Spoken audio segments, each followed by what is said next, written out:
Fear with Nair. আমরা কল্পনা সত্য ঘটনা বলে থাকি।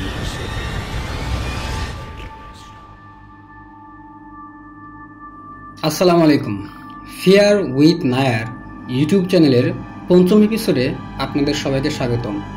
প্রিয় লিসেনার্স, আমি আশা করি আপনারা সকলেই অনেক বেশি ভালো এবং সুস্থ রয়েছেন। Listeners, fear with Nair YouTube channel সবসময় চেষ্টা করে আপনাদের সামনে সত্যিকারের ভৌতিক ঘটনা উপস্থাপন করতে। আমার এই পথ চলায় আপনাদের সকলের সহযোগিতা এবং ভালোবাসা একান্ত কাম্য। লিসেনার্স, আপনারা আপনাদের সাথে যদি সত্যিকারের কোনো ভৌতিক ঘটনা ঘটে থাকে বা আপনাদের পরিচিত কারোর সাথে যদি সত্যিকারের কোনো ভৌতিক ঘটনা ঘটে থাকে বা আপনাদের এলাকায় প্রচলিত রয়েছে এমন কোনো সত্যিকারের যদি কোনো ভৌতিক ঘটনা থাকে, তাহলে কিন্তু আপনারা আমাদের ইমেল করতে ভুলবেন না। আর আমাদের ইমেল অ্যাড্রেসটা হলো fearwithnair@gmail.com। এরপরে যদি আপনাদের লিসেনার্স মনে হয় যে ইমেল করতে অসুবিধা হচ্ছে, তাহলে কিন্তু আপনারা আপনাদের জানা এই ঘটনাগুলো আমাদের চাইলে হোয়াটসঅ্যাপ করতে পারেন। ভয়েস ক্লিপে বা টেক্সটের মাধ্যমে কিন্তু আপনারা চাইলে আমাদের পাঠিয়ে দিতে পারেন। আর আমাদের হোয়াটসঅ্যাপ নাম্বারটা হচ্ছে 01700922759। লিসেনার্স, এরপরেও যদি আপনাদের হোয়াটসঅ্যাপ করতে অসুবিধা মনে হয়, তাহলে কিন্তু আপনারা চাইলে আমাদের যে ফেসবুক আইডি রয়েছে পার্সোনাল, সেই আইডিতে কিন্তু চাইলে আপনারা আমাদের ভয়েস ক্লিপ বা টেক্সটের মাধ্যমে আপনাদের এই ঘটনাগুলো পাঠিয়ে দিতে পারেন।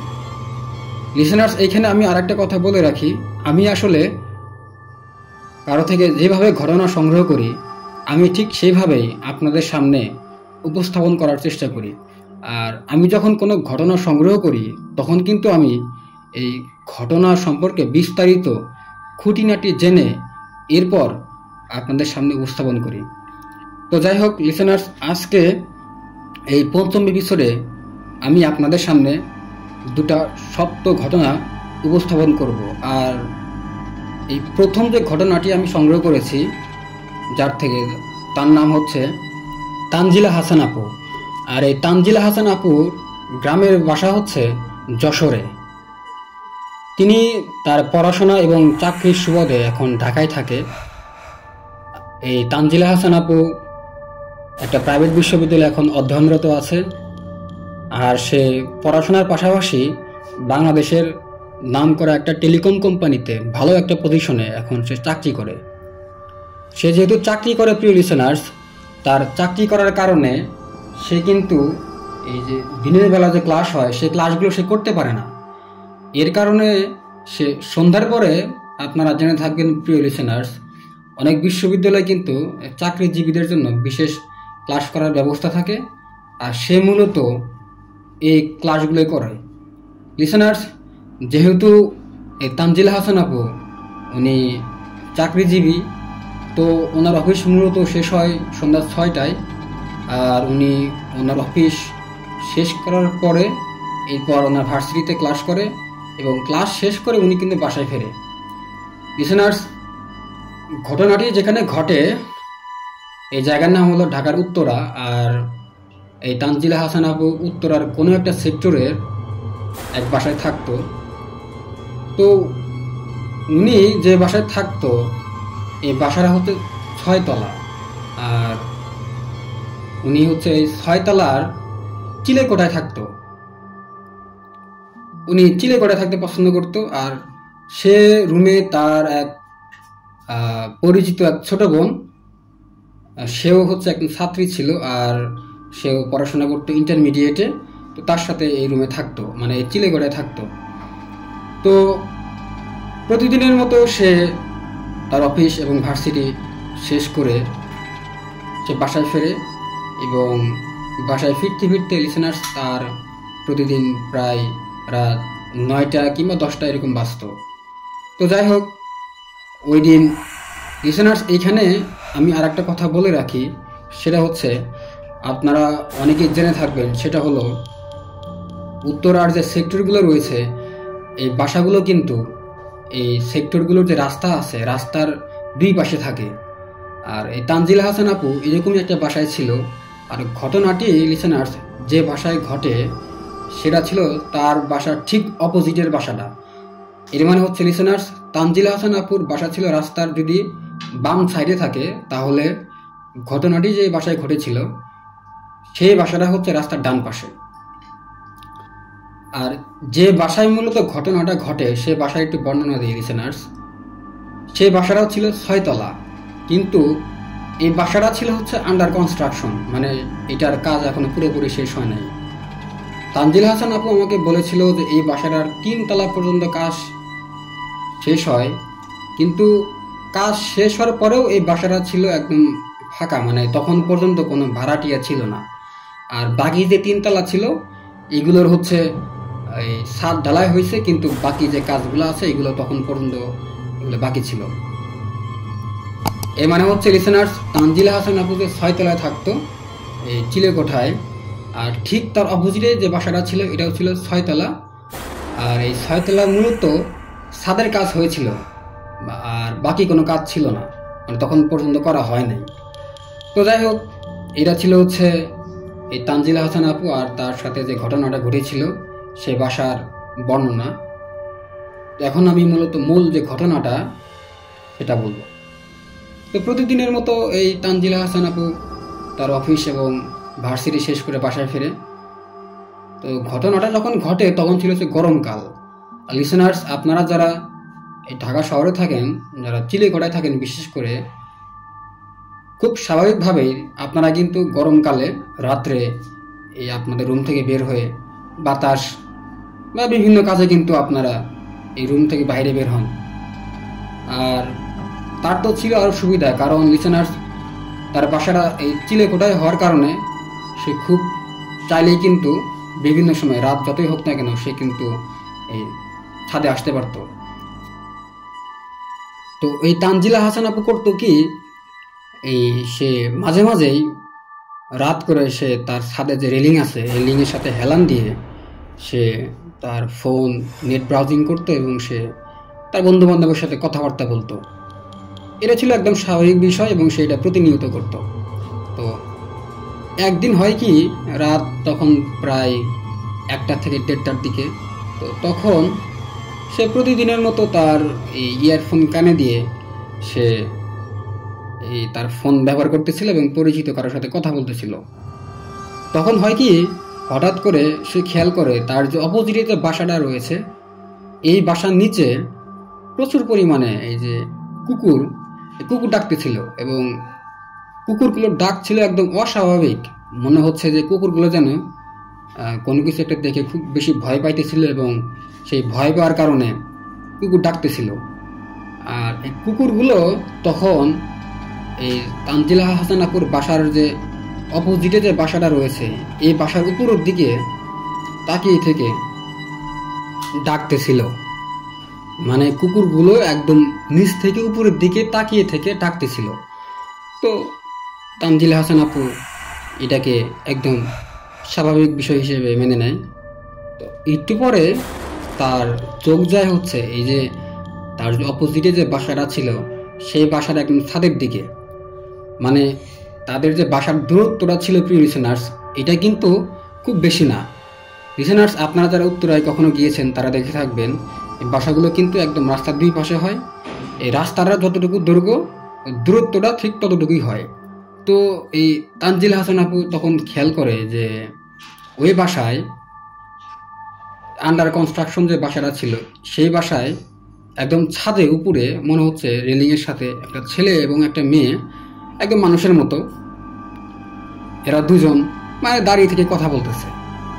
তো তানজিল হাসান আপুর তখন আর এই বিষয়টা মাথায় থাকে না যে এই বাসাটা হচ্ছে আন্ডার কনস্ট্রাকশন এবং এটার কোনো কাজ 3 থেকে 4 থেকে 6 তলা এটুকুর কাজ কিন্তু এখনো শেষ হয় নাই।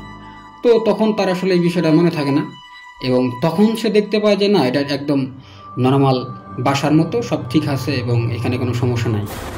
তানজিল হাসান আপু তখন মনে করে যে এরা মনে হয় হাজব্যান্ড ওয়াইফ হবে, বাসার কোনো হাজব্যান্ড ওয়াইফ, তারা গরমে ছাদে এসে কথা বলতেছে।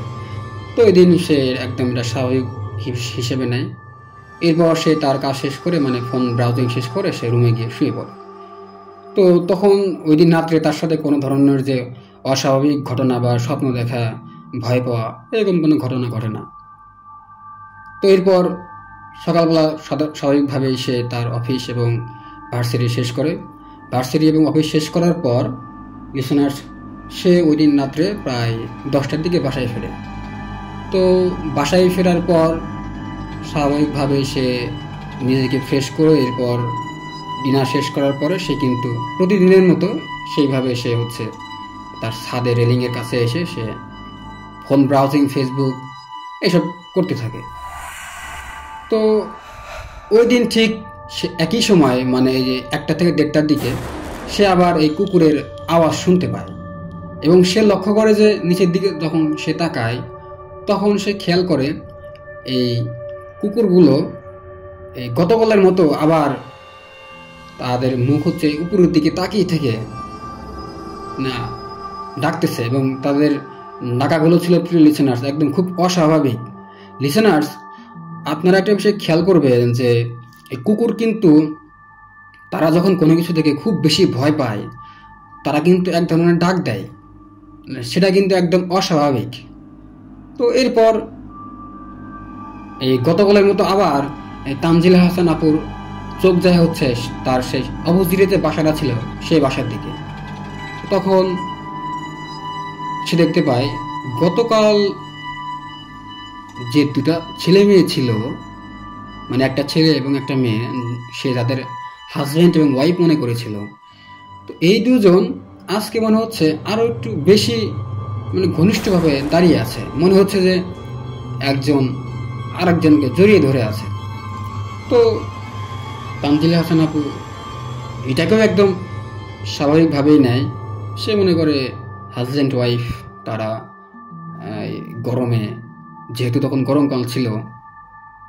একটা বিষয় আমি মিস্টেক করেছি প্রিয় লিসেনার্স, তানজিলা হাসান আপু কিন্তু তাদের ওই সময় হয়তো কি ওই ঠিক একই সময় লোডশেডিং হতো, আর লোডশেডিং যখনই হতো তখনই সে তার রুম থেকে বের হতো, ছাদে আসতো। আর তার বাসাটা কিন্তু লিসেনার্স ছাদের একটা কোনাই ছিল, আর ঠিক তখনই এরকম ঘটনা ঘটতো। তো যাই হোক, সে ওই দিন খেয়াল করে যে এই যে ছাদে যারা যে দুজন থাকতো এই দুজন মনে হচ্ছে যে একজন আরেকজনকে জড়িয়ে ধরে আছে। তো এটা খুবই স্বাভাবিকভাবে সে নেয় এবং সে মনে করে তারা হয়তো বা হাজব্যান্ড ওয়াইফ এই জন্য। তো এটাকে সে একদম স্বাভাবিকভাবে নেওয়ার পর সেদিন যেহেতু সেরকম দেখে ফেলে, তো সে একটু ভয় পাওয়ার থেকে একটু বিব্রত বোধ ফিল করে, এই জন্য সে রুমে চলে যায়। রুমে গিয়ে সে খুব স্বাভাবিকভাবেই সে ঘুমিয়ে পড়ে। সেদিন রাত্রেও সে কোনো ধরনের স্বপ্ন দেখে না, এমনকি সে যে স্বপ্ন দেখে যে ভয় পাওয়া এরকম কোনো কিছু তার সাথে হয় না। তো পরের দিন আবার সে তার যে প্রতিদিন অফিস এবং ভার্সিটি এগুলো শেষ করে এবং শেষ করার পরে সে বাসায় আসে এই 9টায় এবং 10টার দিকে, 9টা কি 10টার দিকে সে বাসায় চলে আসে। তো বাসায় চলে আসার পর সে ফ্রেশ হয় এবং ফ্রেশ হয়ে তার যে কাজ থাকে অ্যাসাইনমেন্ট বা বাকি যে কাজগুলো থাকে এগুলো শেষ করে এবং খাওয়া দাওয়া করতে করতে এবং তার হচ্ছে ওই দিন 1টা কিংবা 1:30টার মতো বাজে। আর ঠিক তখনই হচ্ছে এই কারেন্ট চলে যায়। তো খুব স্বাভাবিকভাবেই কারেন্ট চলে যাওয়ার পর সে হচ্ছে ছাদে চলে আসে। ছাদে আসার পর সে হচ্ছে তার এই ফোন ব্রাউজিং করতে থাকে, পরিচিত যারা আছে তাদের সাথে কথা বলতে থাকে। ওই দিন সে কিছু অদ্ভুত বিষয় এবং খুবই একটা বিব্রতকর বিষয় লক্ষ্য করে প্রিয় লিসেনার্স। যখন এই কুকুরের ডাক শুনতে থাকে তখন তার দৃষ্টি আবার সেই ছাদের দিকে যায়। তো তখন সে খেয়াল করে এই যে একটা ছেলে এবং একটা মেয়ে সে গত 2 দিন ধরে তাদের ছাদে মানে তার যে বাসার অপোজিটে যে ছাদটা রয়েছে সেই ছাদে যখন সে তাদের দেখতে পায়, আজকে তাদেরকে একটু ভিন্নভাবে সে দেখতে পায় এবং সে দেখে এই যে একটা ছেলে এবং একটা মেয়ে তারা দুজন একদম অন্যভাবে সেদিন ছিল এবং মনে হচ্ছে এই একটা হাজব্যান্ড এবং ওয়াইফ তারা মূলত যে কাজটা করে থাকে মনে হচ্ছে তারা যেন এরকম কোনো কিছু করতেছে। তো এটা দেখে তখন কিন্তু লিসেনার্স এই যে কুকুর থাকে নিচে, এই কুকুরগুলো কিন্তু খুবই বাজেভাবে তখন ডাকতেছিল। আর তখন আসলে এটা দেখার পর সে ভয় পাওয়ার থেকে নিজের ভিতরে খুব বিব্রত বোধ করে এবং সে মনে মনে বলতে থাকে যে এই এরা এমন কেন, এদের তো রুম আছে সবই আছে, কিন্তু এরা রুমের বাইরে এসে এগুলো করতেছে কেন? তাদের তো রুম আছে, তারা তো রুমে চাইলে সব কিছু করতে পারে। তো এটা ভেবে সে অনেক বিব্রত বোধ ফিল করে এবং সে তখন কোনো কিছু না ভেবেই তখন তার রুমে চলে যায়। এদিক থেকে সে শুনতে পায় কুকুরগুলো ডাকতেইছে, মানে ডাকার উপরে ছিল। সে যখন এই বিষয়টা তার রুমে যে একটা মেয়ে ছিল তার সাথে শেয়ার করে, তো তার সাথে শেয়ার করার পর সে মেয়েটা অনেক হাসে এবং বলে যে তুমি আপু সারাদিন ব্যস্ত থাকো, অফিস করো, সেই সাথে ভার্সিটিতে ক্লাস করো, এই কারণে হয়তো তুমি ভুলভাল দেখছো। এটা কখনো হয় নাকি? মানুষ কি এরকম বোকা নাকি যে ছাদে এসে এরকম থাকবে? আর ওই বাসা তো এখনো কাজই শেষ হয় নাই, তুমি কিভাবে সেই বাসার সাথে মানুষ দেখতে পাও? তখন এই তানজিল হাসান আপু অবাক হয়ে যায় এবং তার মাথার ভিতরে তখন লিসেনার্স এটা কাজ করে যে কিরে, এই বাসায় তো এখনো কাজ শেষ হয় নাই। তখন সে একদম অবাক হয়ে যায়। তো তখন তারা দুজনই যখন আবার বাইরে বের হয় তখন দেখতে পায় যে কুকুরের ডাকও নাই এবং সবচেয়ে আশ্চর্যকর বিষয় হচ্ছে প্রিয় লিসেনার্স, তখন তারা দুজনে দেখতে পায় যে হ্যাঁ আসলে তো ঠিক, এই বাসার তো 3 তলার পর্যন্ত কাজ শেষ হয়েছে এবং এই বাসায় তো কোনো ভাড়াটিয়া নাই এবং 4, 5, 6 এইগুলোর তো কোনো কাজই হয় না, শুধুমাত্র এই ছাদের ঢালা এটা হয়েছে। তাহলে এখানে মানুষ আসলো কিভাবে, এখানে রুমি হলো কিভাবে, এখানে তার কিভাবে এগুলো সম্ভব? তখন এই তানজিল হাসান আপু আসলে নিজের চোখকে বিশ্বাস করতে পারতেছিল না, কিভাবে এটা সম্ভব। লিসেনার্স, সে কিন্তু এই একদিন দেখে নাই, সে কিন্তু একটানা 3 দিন এটা দেখে। সে বলতে থাকে যে আমি একদিন দেখলে হয়তো বা ভুল দেখতাম, আমি একটানা 3 দিন এই বিষয়টা কিভাবে দেখতে পারি। তো তার রুমে যে মেয়েটা ছিল সে বলতে থাকে এটা হয়তো বা তুমি ভুল দেখছো, আর তুমি সারাদিন ব্যস্ত থাকো, অফিস ভার্সিটি করো, অনেক ক্লান্ত থাকো, এই জন্য হয়তো বা তোমার ভুল হতে পারে। তানজিলা হাসান আপু তখন আর কিছু বলে না, সে আসলে এই নিজেকেই প্রশ্ন করতে থাকে, বিভিন্ন প্রশ্ন করতে থাকে কিভাবে এটা হয়ে গেল। আর তার মাথার ভিতরে সবচেয়ে অবাক করা বিষয়টা যেটা ঘোরে সেটা হলো সে যে বাসা দেখলো এটা তো আসলে কাজ হয় নাই, এখানে কিভাবে সে রুম দেখতে পায়, সে কিভাবে দেখতে পায় ঠিক একটা পরিপূর্ণ কাজ করার পর বাসা যেরকম এরকম বাসা। সে এই বিষয়টা সে যে ভয় পাবে, ভয় পাওয়ার থেকে এই বিষয়টা তার ভিতরে বারবার ঘুরতে থাকে। তো ওই দিন তার আর সেইভাবে ঘুম হয় না। পরের দিন সকালে সে তার অফিস এবং ভার্সিটি দুটাই মিস করে, সে আর যেতে পারে না, তার ঘুম থেকে উঠতে দেরি হয়ে যায়।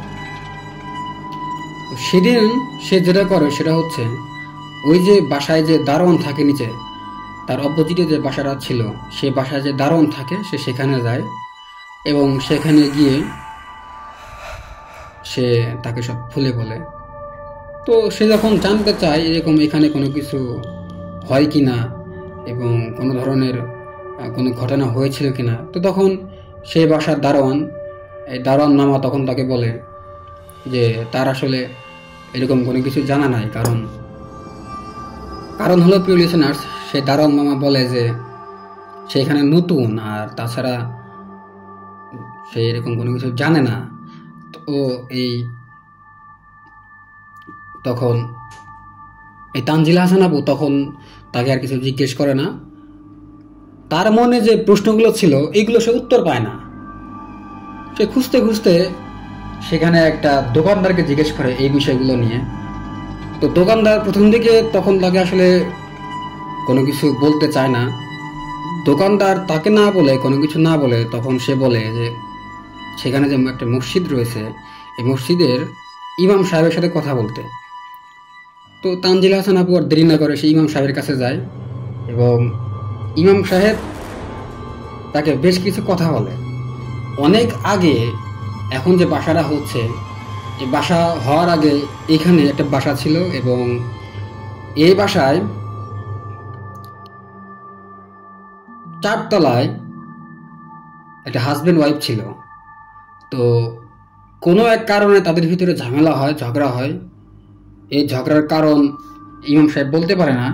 তো ইমাম সাহেব এটা জানতো যে তাদের ভিতরে অনেক ঝগড়া হতো, এবং তারা প্রায় প্রতিদিন বিভিন্ন বিষয় নিয়ে তাদের ভিতরে ঝামেলা করত, এবং মাঝে মাঝে তারা এই ঝগড়াঝাটির কারণে একজন আরেকজনকে বিভিন্নভাবে আঘাত করত। আর আঘাত পাওয়ার কারণে এরা মাঝে মাঝে অনেক রাত্রে তারা বাসা থেকে বের হয়ে যাইত, বিভিন্ন কারণে তারা বের হয়ে যাইত। তো যখন ইমাম সাহেব এই ঘটনাগুলো বলতে থাকে, তখন এই তানজিল হাসান আপু এগুলো আসলে বিশ্বাস করতে চায় না।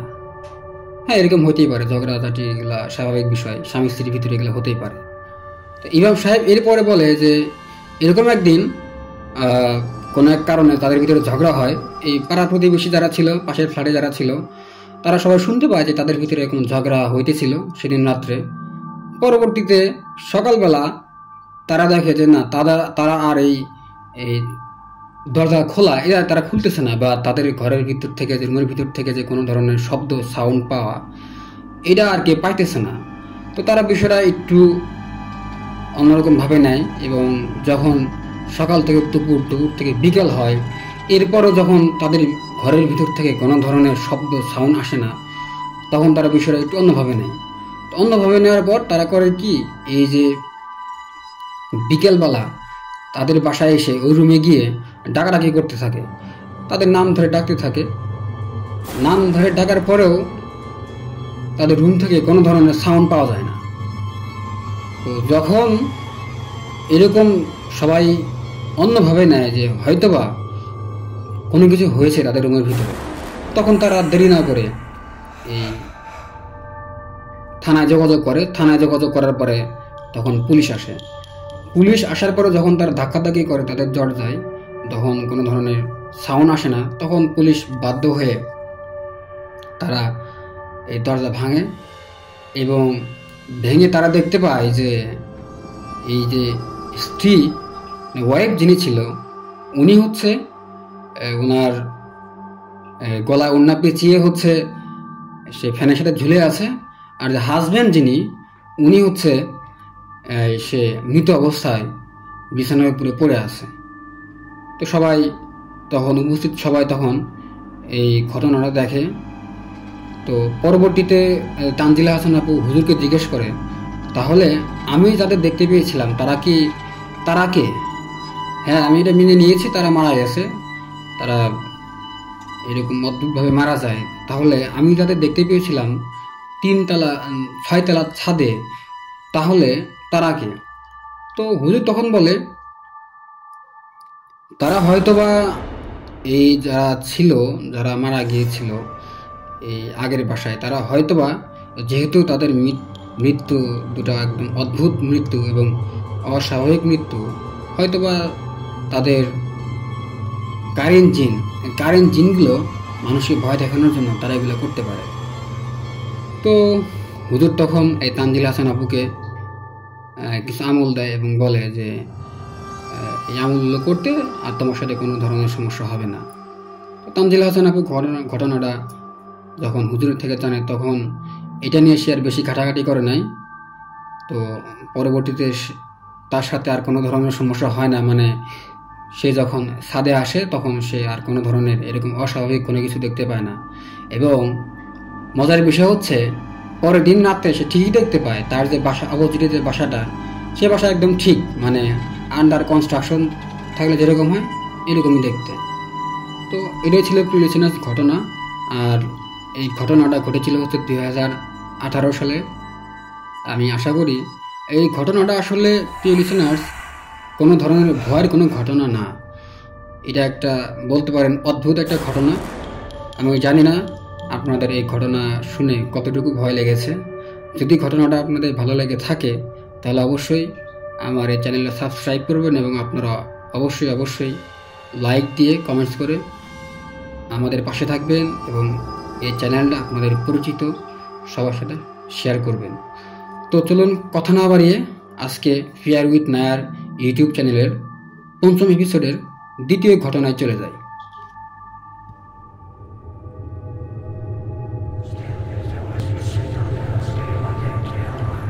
ফেয়ার উইথ নায়ার,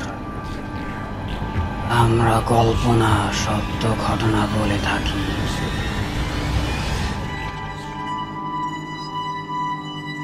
সবাইকে আবারও স্বাগত জানাচ্ছি ফেয়ার উইথ নায়ার ইউটিউব চ্যানেলের ৫ম এপিসোডের দ্বিতীয় ঘটনায়।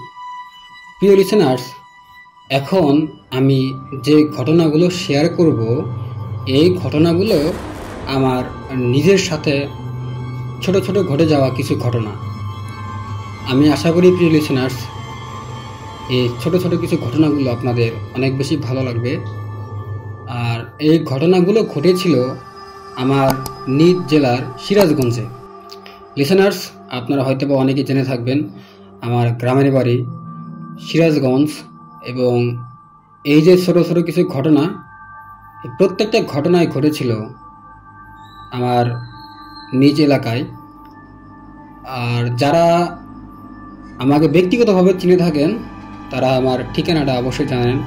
আমি চাচ্ছি না আমার ঠিকানাটা এখানে প্রকাশ করতে। তো চলুন কথা না বাড়িয়ে ঘটনায় চলে যাই। প্রথম আমি যে ঘটনাটা শেয়ার করব আপনাদের সাথে ৫ম এপিসোডের দ্বিতীয় ঘটনায়, এই ঘটনাটা ঘটে হচ্ছে 2015 সালে। 2015 সালে এসএসসি পরীক্ষা দেওয়ার পর আমার হাতে প্রচুর সময় ছিল।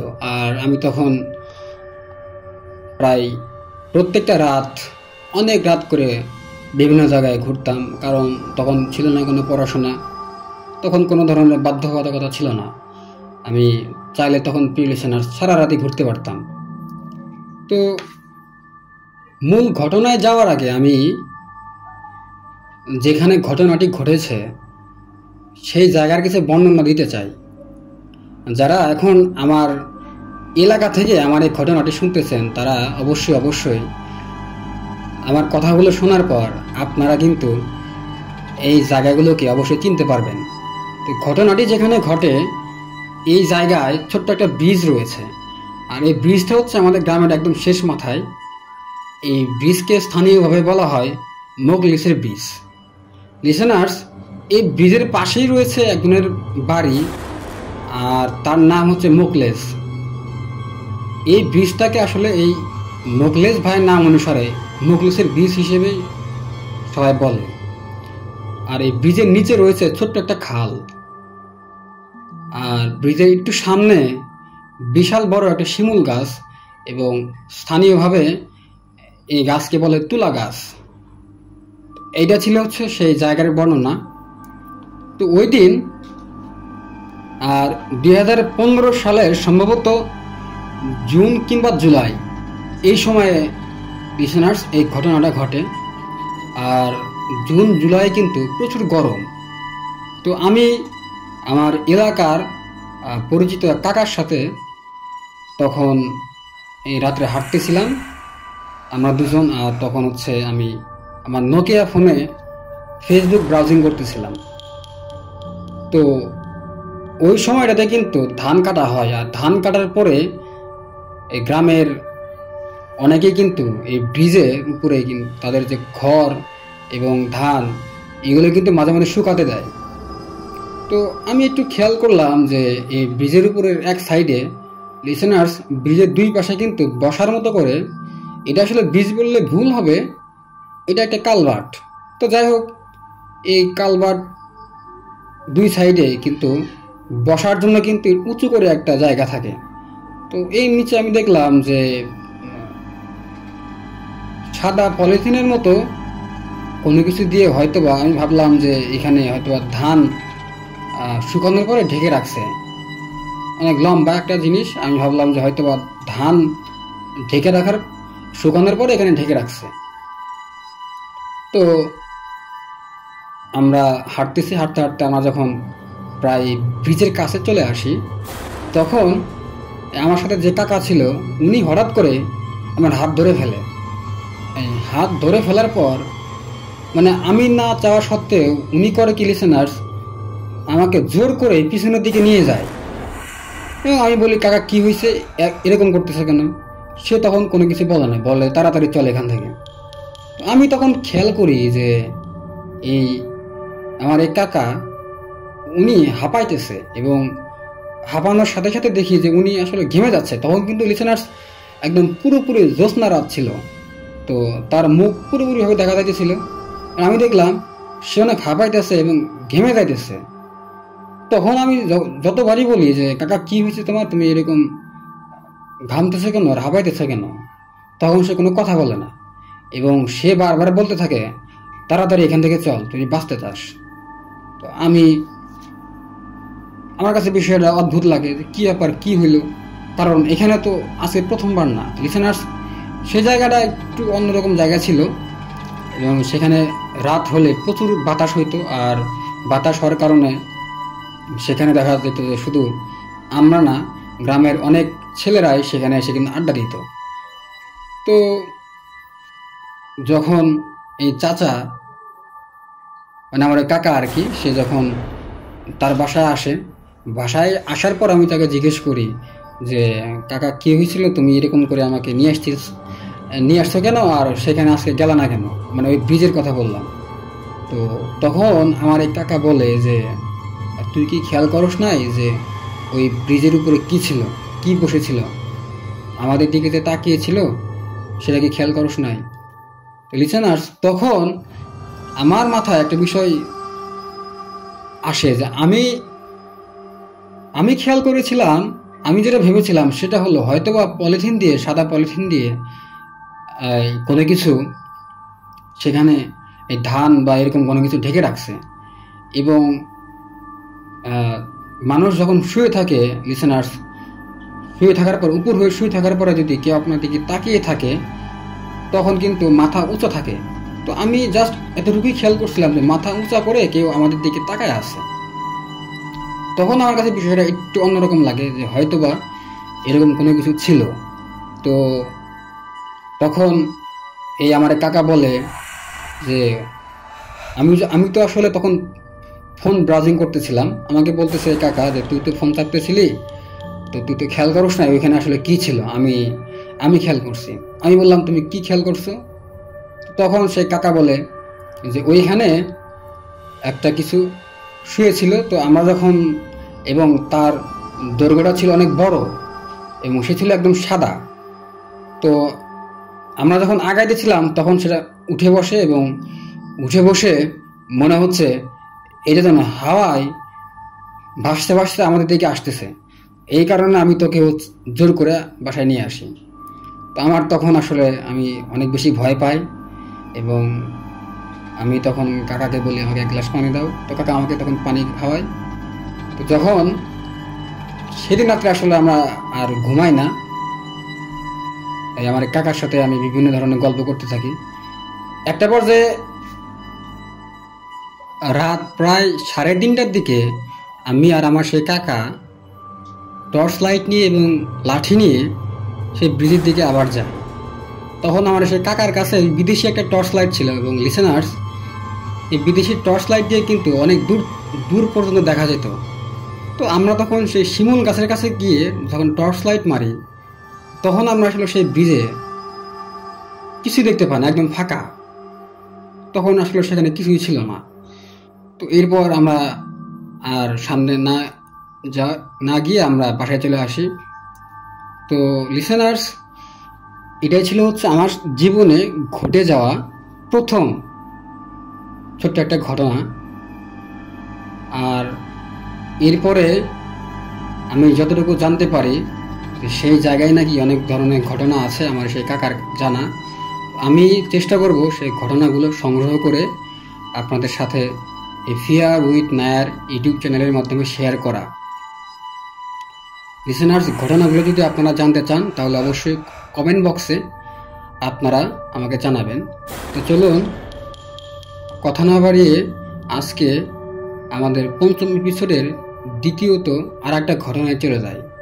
যেহেতু লিসেনার্স আমার এই ঘটনাগুলো অনেক ছোট ছোট ঘটনা, তাই আমি এই পঞ্চম এপিসোডের দ্বিতীয় ঘটনায় এই সবগুলো ঘটনা বলার চেষ্টা করব।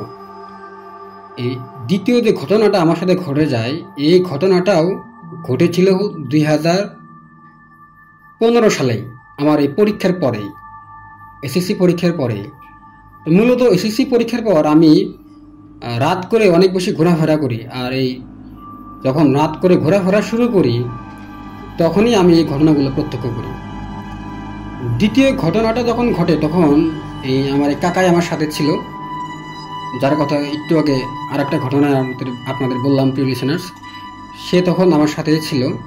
তো ওই দিন রাত্রে আমরা দুজনেই কোনো একটা জায়গায় ঘুরতে যাই এবং সেখান থেকে আসতে আসতে আমাদের অনেক দেরি হয়। রাত তখন প্রায় 2:30 থেকে 3টা।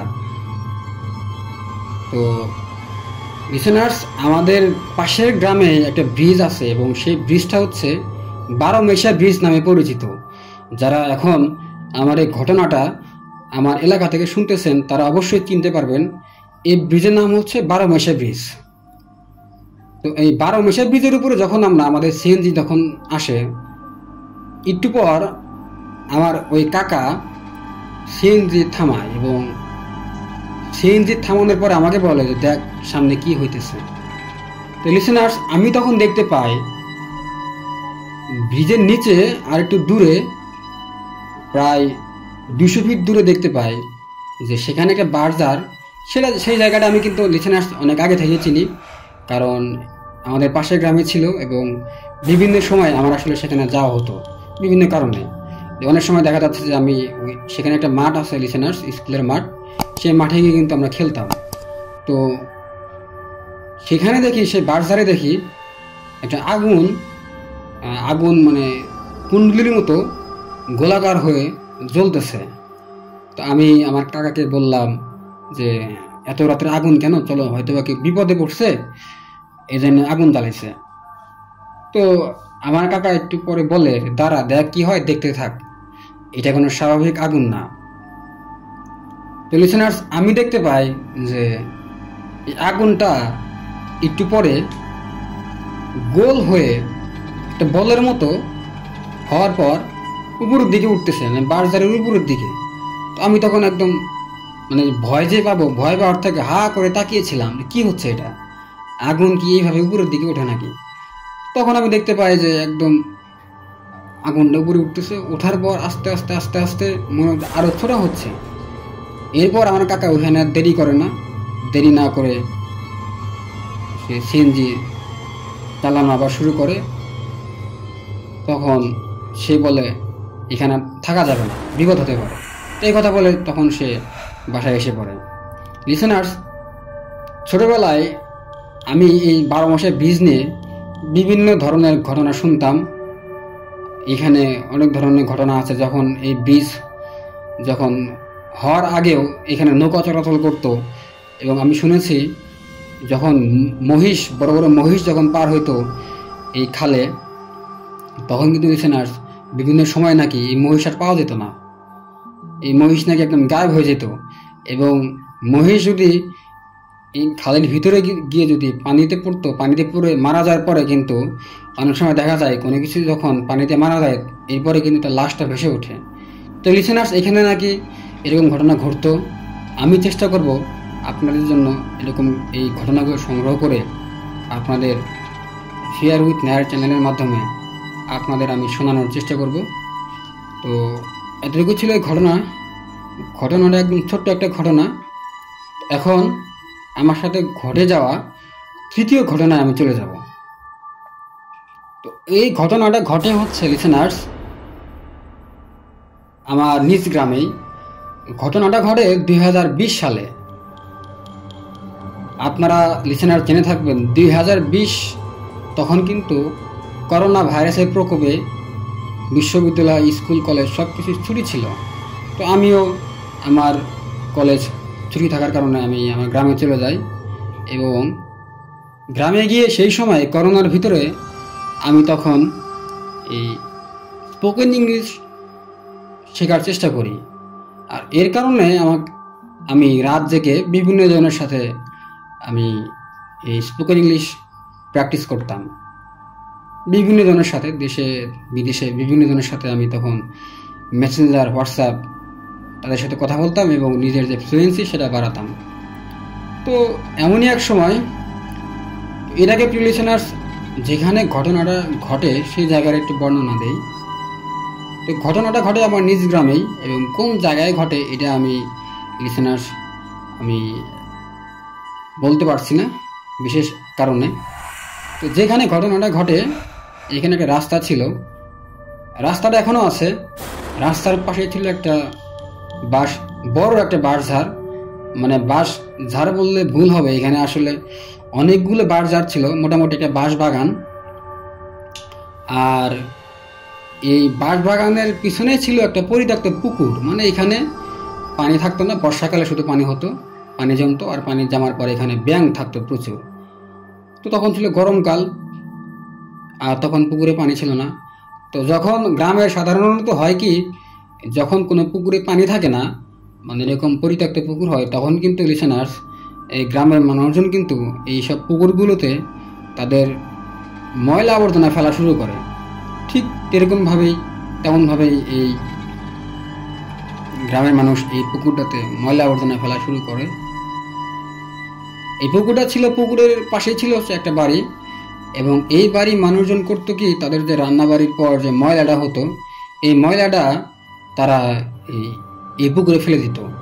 তো আমি তখন রাত প্রায় 12:30 বাজে, আর লিসেনার্স গ্রামের রাত বুঝতে পারছেন অনেক বেশি, 12:30 মানে অনেক রাত। তো আমি তখন কথা বলতেছিলাম, মোবাইলে কথা বলতেছিলাম। তো কথা বলার এক পর্যায়ে আমি খেয়াল করি যে একটা কালো ছায়া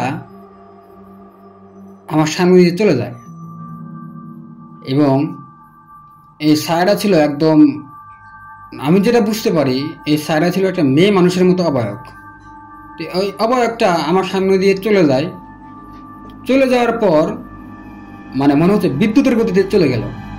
আমি তখন একটু থমকে দাঁড়াই এবং ভাবি যে এটা কি হলো, কে গেল। এটা ভাবতে থাকি, এত রাত্রে তো কোনো মেয়ে মানুষ গ্রামে বাইরে থাকার কথা না। তো আমি তখন খুব স্বাভাবিকভাবেই একটু ভয় পাই, এবং ভয় পাওয়ার পর আমি দোয়া পড়তে থাকি, এবং ফোনে তখন আমি কথা বলতেছিলাম। তো এরপর আমি যখন একটু আগায় যাওয়ার পর আমি দেখি এই যেখানে ময়লা ফেলা হয় পরিত্যক্ত পুকুরে, এইখানে কোনো কিছু একটা অবয়বের মতো, এবং শুধু তার চুলগুলো দেখা যাচ্ছিল, বাকি মনে হচ্ছে ধোয়ার মতো। এবং এইটা যে মেয়ে, আমি তখন শিওর হই তার চুলগুলো দেখার পর। তো এই মেয়ে মানুষের মতো অবয়বটা, এইটা মনে হচ্ছে বসে থেকে এই মাথার নিচা করে মনে হচ্ছে কিছু খাইতেছিল। তো লিসেনার্স, এইটা দেখার পরে আসলে আমার ওইখানে আমি আসলে একদম ফ্রিজ হয়ে যাই। কিছুক্ষণের জন্য আমি আসলে ওইখানে দাঁড়িয়ে পড়ি, এবং তখনও আমি যার সাথে কথা বলতেছিলাম সে কথা বলতেছিল, বাট আমার মুখ দিয়ে তখন আসলে কোনো কথা বের হচ্ছিল না। ওই পাশ থেকে শুধু বারবার বলতেছিল যে কি হয়েছে, কথা বলেন না কেন, হ্যালো হ্যালো এরকম বলতেছিল, কারণ আমি চুপ ছিলাম। তো আমি তখন দেখি এই যে অবয়বটা, উনি মানে কি যেন খাইতেছে, মানে 2 হাত দিয়ে এরকম করে মানে কোনো কিছু একটা খুঁজতেছে, আর খোঁজার পরেই ওটা তার মুখে নিতেছে। তো আমি তখন লিসেনার্স একটু পর যখন আমার হুঁশ ফেরে, তখন আমি দোয়া পড়তে থাকি, এবং সেখান থেকে আসলে আমার বাড়ি খুব বেশি দূরে ছিল না, এক দৌড়ে আমি আমার বাসায় চলে যাই। পরবর্তীতে তখন পর্যন্ত আমার এই কল রানিং ছিল, আমি তখন বলি যে আমি এরকম একটা জিনিস দেখছি। তো এটা দেখার পর আমি তখন আসলে এই আয়াতুল কুরসি পড়ে তখন ফোনটা রেখে দিয়ে আমি আয়াতুল কুরসি পড়ি এবং নিজের শরীরে ফু দিতে থাকি। তো এটা দেখে আসলে তেমন যে একটা ভয় পাওয়া সেটা আমি পাই না, কারণ আমার নিজের গ্রামের সেই জায়গাটা সম্পর্কে আমি অনেক আগে থেকে জানতাম। আর সেখানে এর আগে যে লিসেনার্স অনেক ঘটনা ঘটেছিল, এইটা আমি পরিবারের সাথে যখন আমি এই ঘটনাটা শেয়ার করি, তখন তারা আমাকে বলে, এবং এটা বলে যে এত রাত্রে তোর বাইরে যাওয়া আসলে ঠিক হয় নাই। তো লিসেনার্স, এতটুকু ছিল ঘটনা। আর এতটুকু ছিল আমার সাথে ঘটে যাওয়া ছোট ছোট কিছু ঘটনা, এবং আমি আশা করি এই ঘটনাগুলো আপনাদের ভালো লেগেছে। যদিও এই ঘটনাগুলো খুব একটা ভয়ের না লিসেনার্স, আমি কিন্তু এখানে বানিয়ে বানিয়ে কিছু বলতে পারবো না, কারণ fair with Nair YouTube channel সবসময় চেষ্টা করে একদম সত্য ঘটনাটা আপনাদের সাথে শেয়ার করতে। তো এতটুকু ছিল আমার জীবনে ঘটে যাওয়া ঘটনাগুলো, আমি আশা করি আপনাদের ভালো লেগেছে। আর লিসেনার্স, এখানে আরেকটা কথা আমি বলে রাখতে চাই, সেটা হলো যারা আমরা রাতে ঘোরাফেরা করি, আমাদের একটা নির্দিষ্ট সীমা রাখা দরকার যে এরপরে আমাদের আর বাইরে থাকা যাবে না। কারণ আমরা মানুষ, আমাদের যেরকম ঘোরাফেরা করার অধিকার রয়েছে, তেমনিভাবে কিন্তু অদৃশ্য জাতি যারা জিন জাতি, তাদেরও কিন্তু রাত করে ঘোরাফেরা করার অধিকার রয়েছে। আর তখন যদি তারা আপনাদের দ্বারা যদি কোনো ধরনের অসুবিধা ফিল করে, ডিস্টার্ব ফিল করে, তখন কিন্তু তারা চাইলে আপনাদের বিভিন্ন ক্ষতি চাইলে করতে পারে। তা আমাদের উচিত রাত করে, অনেক বেশি রাত করে প্রয়োজন ছাড়া বাইরে না থাকা, বিশেষ করে গ্রামে। আর লিসেনার্স, গ্রামে কিন্তু এই ঘটনাগুলো বেশি হয়ে থাকে।